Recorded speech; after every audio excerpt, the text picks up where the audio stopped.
পর্ব ৫ ডাকের উৎস। সবাই ভেবেছিল চতুর্থ ডাকেই সব শেষ, কিন্তু বেলডাঙায় শেষ বলে কিছু নেই। নির্মল এখন গ্রামেই থাকে। সে কথা বলে, হাসে, কাজ করে, কিন্তু একটা অদ্ভুত ব্যাপার, সে কখনো কারো নাম ধরে ডাকে না, কারণ যে নাম ধরে ডাকে সে নিজেই প্রথম শুনতে পায়। এক রাতে নতুন ঘটনা ঘটল। রাত ৩:৩৩। এইবার ডাক এলো বাঁশঝাড় থেকে নয়, কোনো ঘর থেকেও নয়। ডাকটা এলো মন্দিরের ঘণ্টা থেকে। ঘণ্টা নিজে নিজে বেজে উঠল, ডং ডং ডং, ৩ বার। পুরোহিত কাঁপতে কাঁপতে বলল, এটা তিনা নয়, এটা ডাকের উৎস। গ্রামবাসীরা অবাক, ডাকের আবার উৎস হয় নাকি? সেই রাতে ঝিল্লি হঠাৎ মাটিতে বসে পড়ল।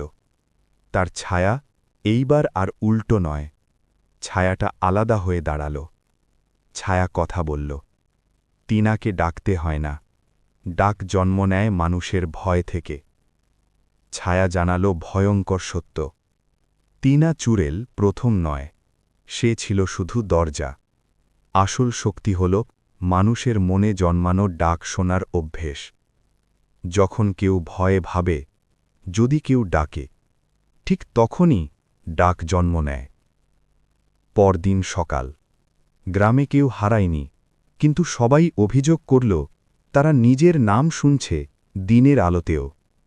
নির্মল আয়নায় তাকিয়ে প্রথমবার নিজের প্রতিবিম্ব দেখল, কিন্তু প্রতিবিম্বটা হাসল না। সে ফিসফিস করে বলল, এখন তোরা জানিস, ডাক বাইরে নেই, ডাক তোর ভেতরেই আছে।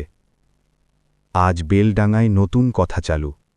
ভূত ডাক দেয় না, মানুষ নিজেই নিজেকে ডাকে, আর যে একবার সেই ডাক শোনে, সে আর কোনোদিন পুরো মানুষ থাকে না।